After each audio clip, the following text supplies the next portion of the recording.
150 साल होने जा रहे हैं। 1905 में जब अंग्रेजों ने बंगाल का विभाजन किया, उसके प्रतिरोध में वंदे मातरम हर देशवासी का स्वर बन गया।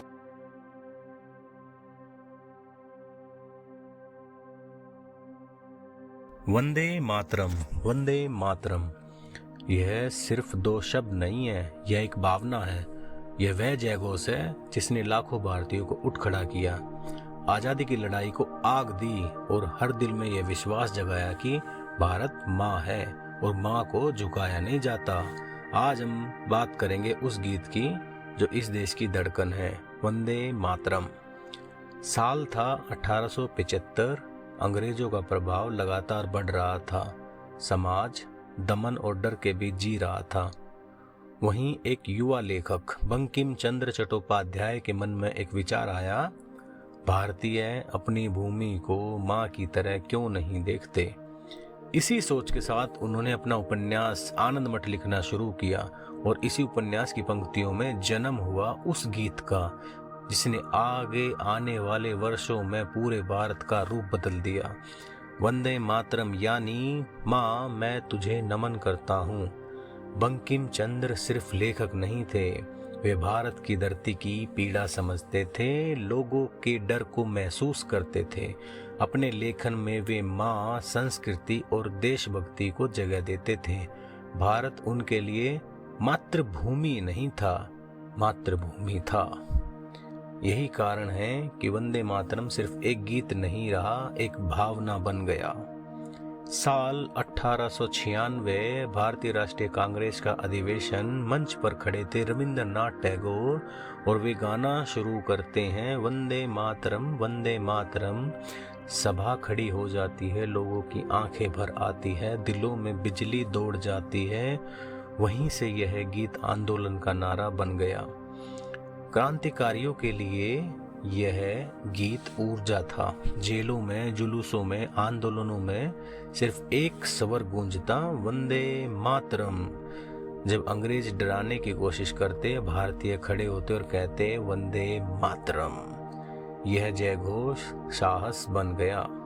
साल 1937 में भारतीय राष्ट्रीय कांग्रेस ने घोषणा की, वंदे मातरम राष्ट्रीय गीत होगा। यह आंदोलन की एक पहचान थी। हालांकि यह सरकारी फैसला नहीं था क्योंकि भारत तब तक आज़ाद नहीं था, लेकिन इससे पूरे देश में एक संदेश गया, वंदे मातरम देश का गीत है। सबसे महत्वपूर्ण फैसला आया 24 जनवरी 1950 को। संविधान सभा ने कहा, जन गण मन राष्ट्रीय गान, जन गण मन राष्ट्रीय गान, वंदे मातरम राष्ट्रीय गीत। यानी 24 जनवरी 1950 से वंदे मातरम को आधिकारिक नेशनल सॉन्ग का दर्जा मिला।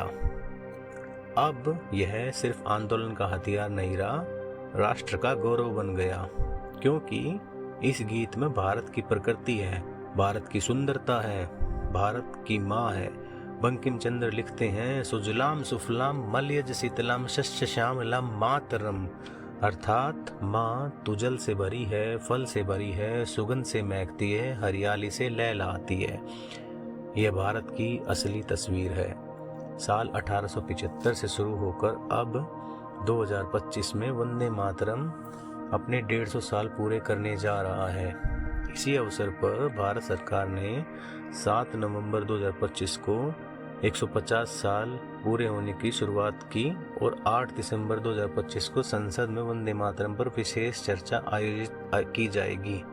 यानी सरकार भी मानती है यह गीत इतिहास नहीं, आज भी राष्ट्र की आत्मा है, क्योंकि यह गीत सबको जोड़ता है, धर्म, जाति, भाषा, क्षेत्र सबसे ऊपर। यह हमें एक ही माँ की संतान बना देता है। जब कोई कहता है वंदे मातरम, उसकी आवाज में एक हल्का कंपन आता है। यह डर नहीं है, गर्व होता है। आज तकनीक तेज है, दुनिया तेज है, लेकिन एक चीज है जो हमें जोड़े रखती है, हमारी मातृभूमि। और माँ को प्रणाम करने का सबसे सुंदर तरीका है वंदे मातरम। भारत संघर्षों से बना है, और इन संघर्षों में कई लड़ाइयाँ इन्हीं दो शब्दों से शुरू हुई, वंदे मातरम। जब यह नारा लगता है दिल तेज धड़कता है, सीना गर्व से चौड़ा हो जाता है और मन कहता है भारत कभी झुका नहीं था और कभी झुकेगा भी नहीं। तो आइए आज अभी दिल से कहें वंदे मातरम, वंदे मातरम, वंदे वंदे वंदे वंदे।